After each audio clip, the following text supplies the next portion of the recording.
good morning and welcome to your favorite breakfast show, the only show, in my opinion, that goes very well with your cup of joe.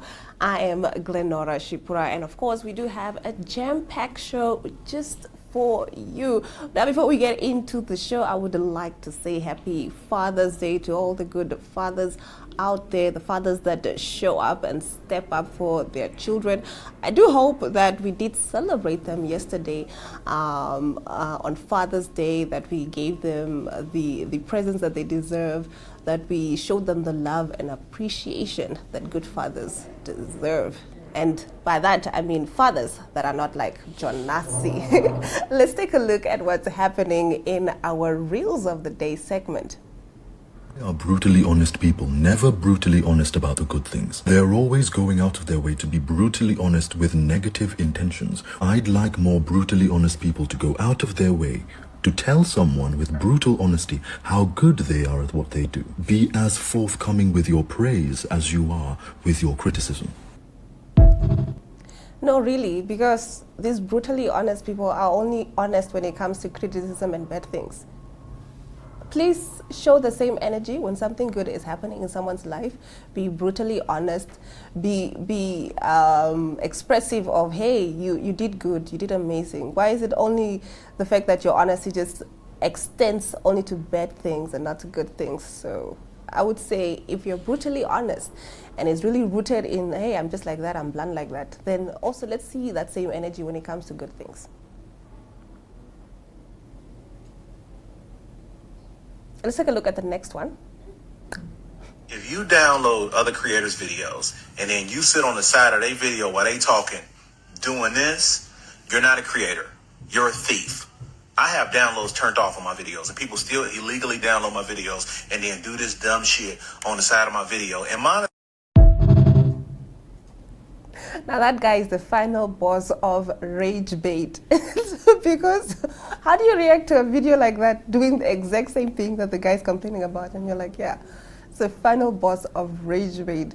But also, let's talk about this. Is it okay for someone to take someone else's content and all they do is just do this, and then they're like, that's it, they don't even have words? Is that content creation? Are we okay with that type of content? Because when I see that type of content, it also irritates me. Because I'm just like, I would actually want to just see the original video without your commentary, if we can call it commentary, because all you're doing is just nodding your head and pointing, and there's nothing else that you're contributing to the content. So as much as, you know, that this was a meme and it's meant to be rage bait and it's funny, what have you, I still also agree that no, we don't want to see that. We want to see original content. And if you have an opinion, air your opinion piece. Let's take a look at the next one.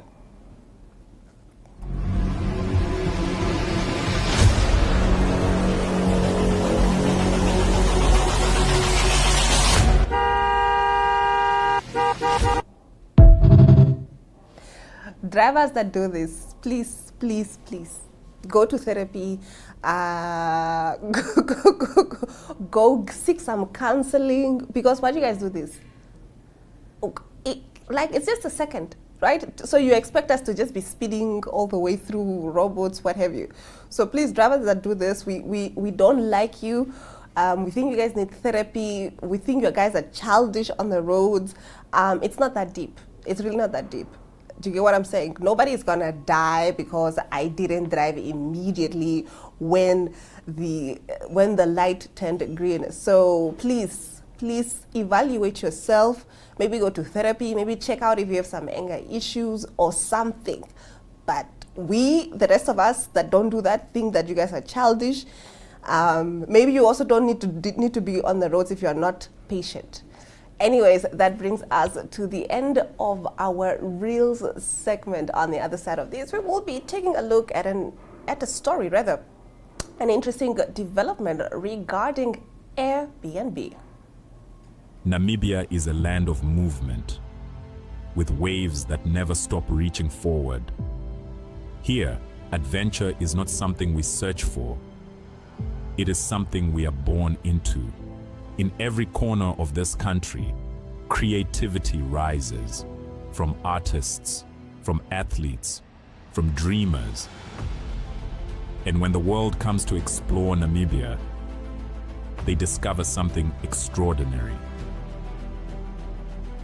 Because when sport moves people, creativity moves ideas, and tourism moves the world toward us. Something powerful happens. A platform where movement meets imagination, where industries connect, where opportunity grows, where Namibia's next chapter begins. Welcome to the Creative Sport Tourism Expo. Exhibit, partner, experience. Creative Sport Tourism.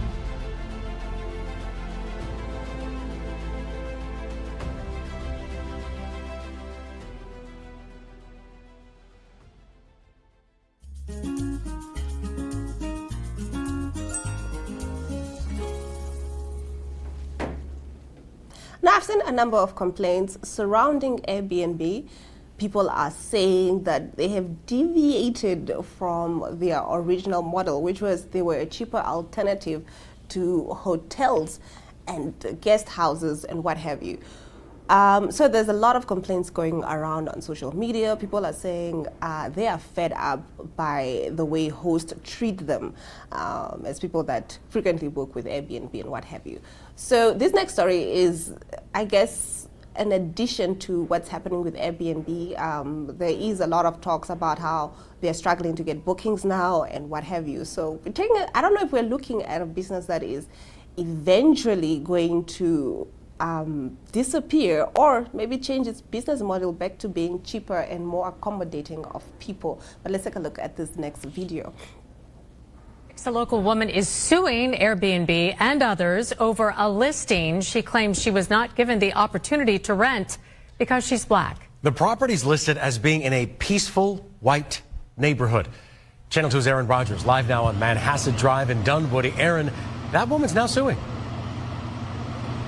Yeah, George and Linda, she is suing Airbnb, the host and the property owner here. She says what happened to her hurt her, and she doesn't want it to happen to anyone else. I just can't believe it happened. Sharonda Stewart told me back in 2024 she had just moved and was looking for a place to stay in Atlanta.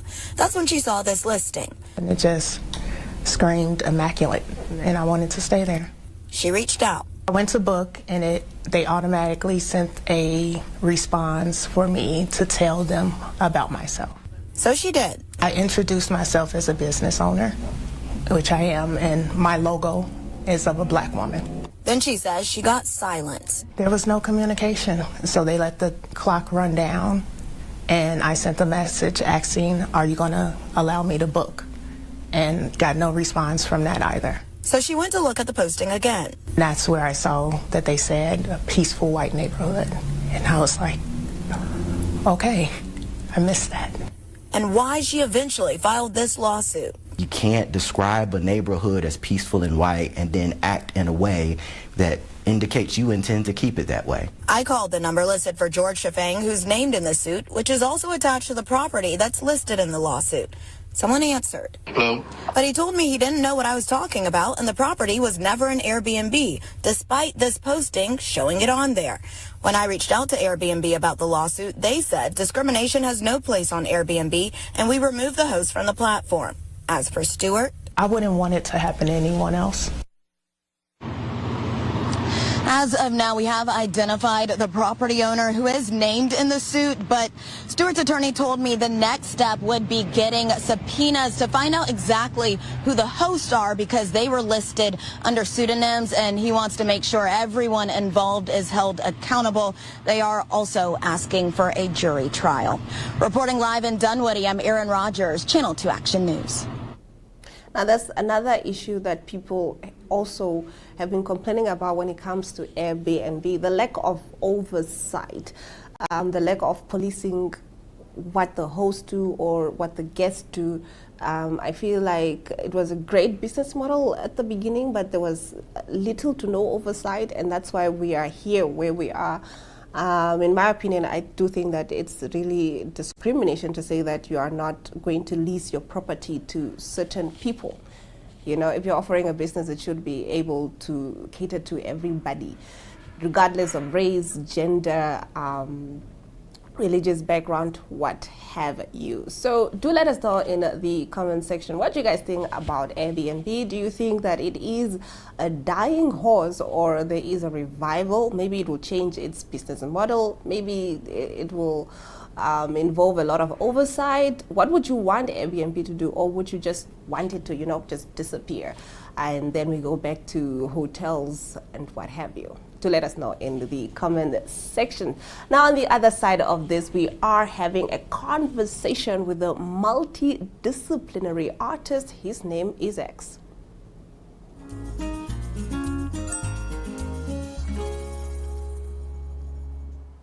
I'm joined in studio by a visionary artist, someone who has worn many hats and always wants to show up as authentic as possible to every project.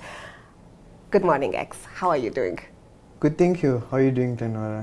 I'm quite excited to have you in studio. I'm quite excited to have this conversation early on in the year, because you're one of the artists that I always look out for in terms of just the work that you're doing.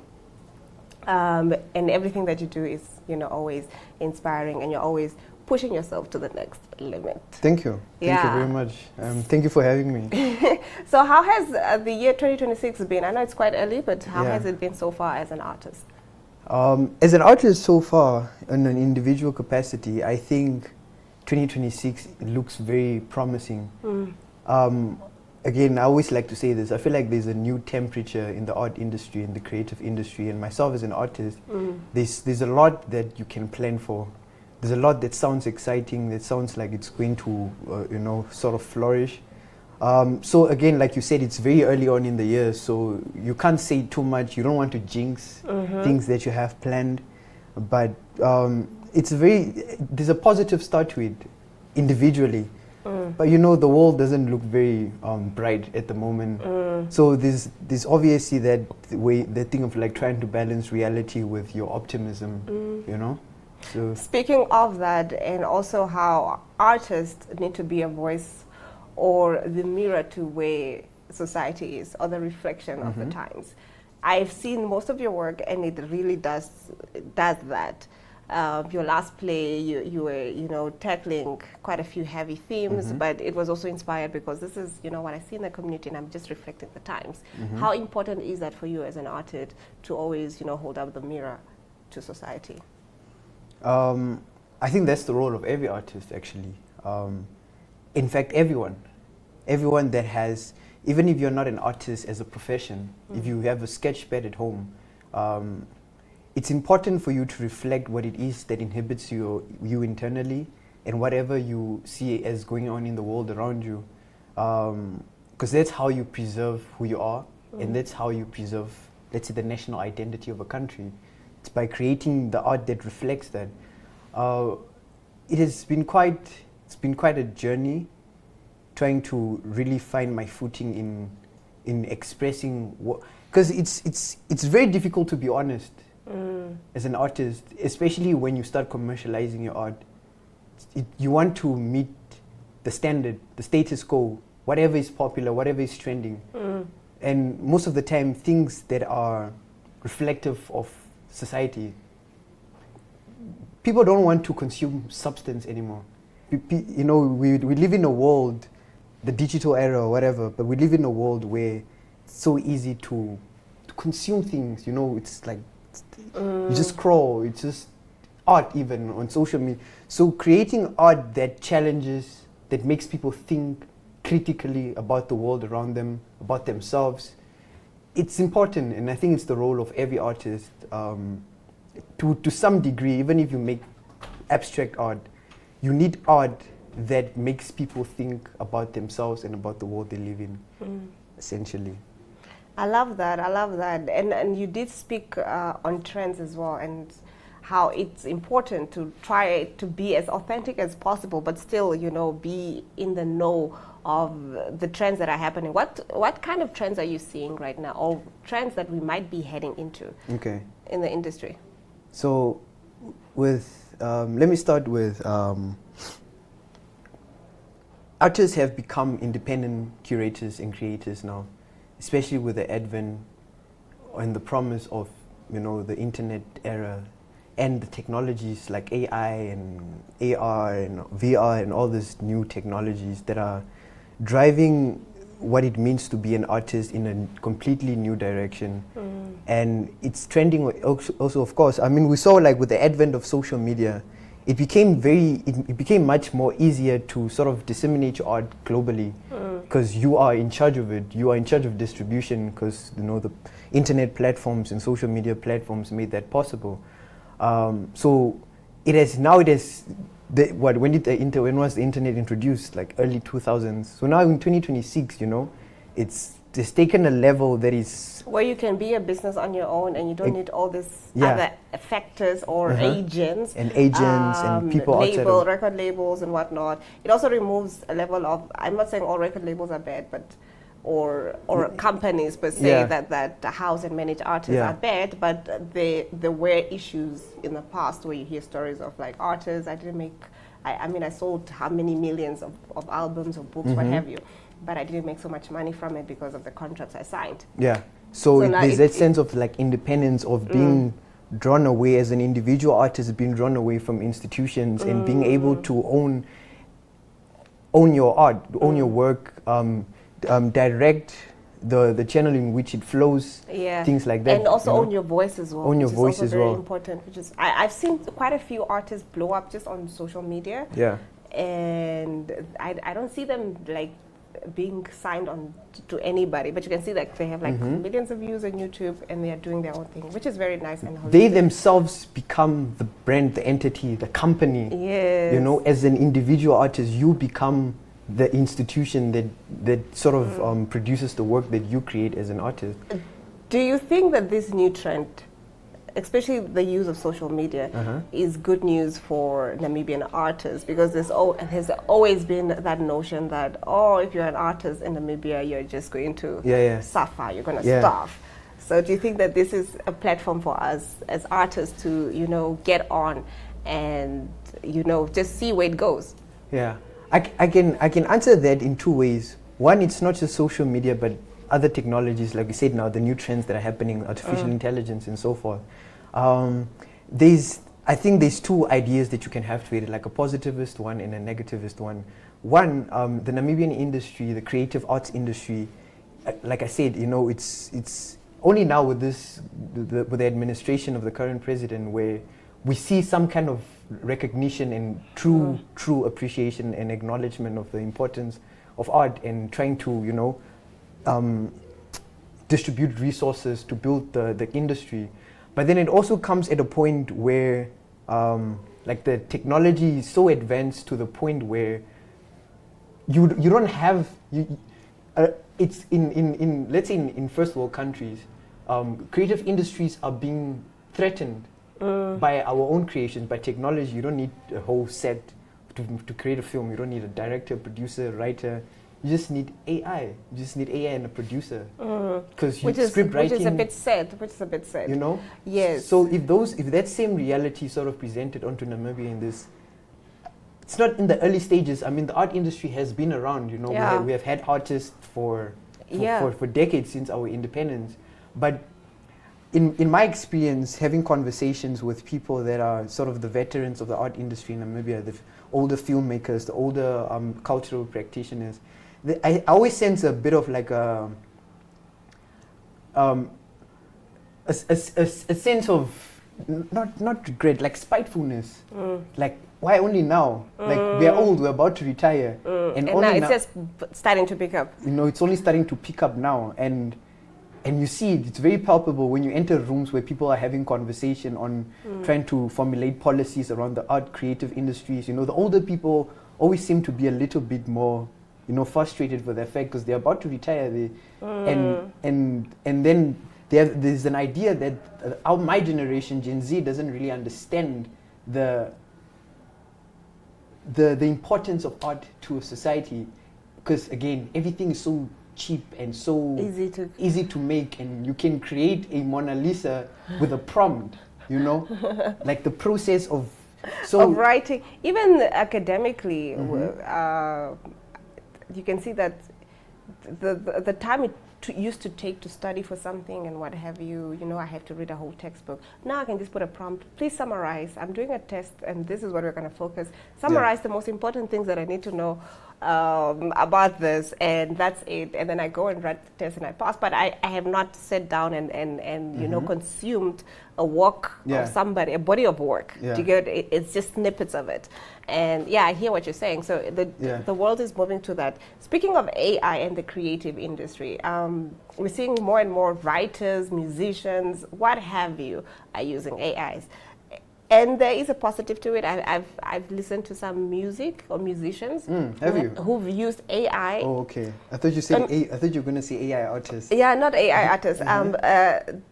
They would let's say I don't have a producer, so AI does my producing for me, and I can see how it helps, especially when you're starting out and you don't have the money to pay for a producer, what have you. So there's this guy that I'm following on social media. He used AI to create his beats, but the vocals is his, which I have to say I respect him for that, and I love that that's the direction he's going for, because it's quite expensive, especially if you're starting out.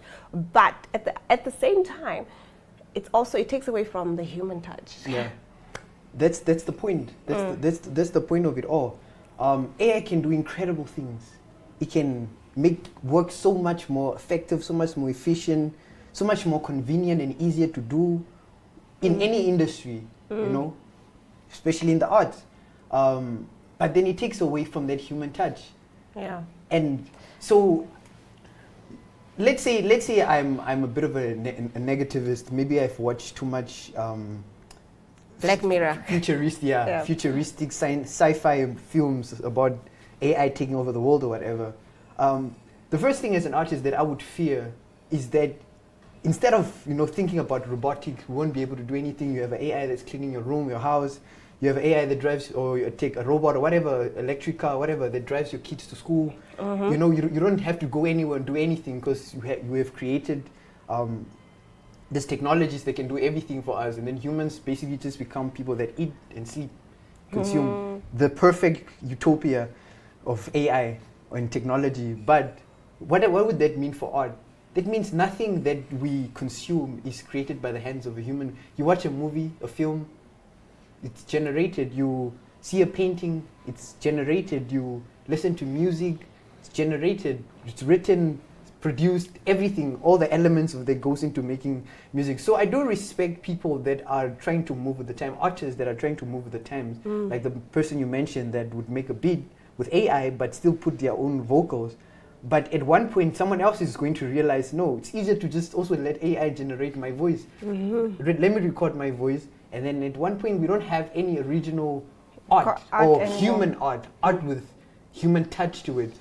And I like to quote, it's a German philosopher, I don't know if you know him, but Friedrich Nietzsche. I know you like philosophy. I know him. Of course I'll know him. Yeah. And he had this idea that in order for humans, the point of being alive on this earth as a human being is to sort of struggle.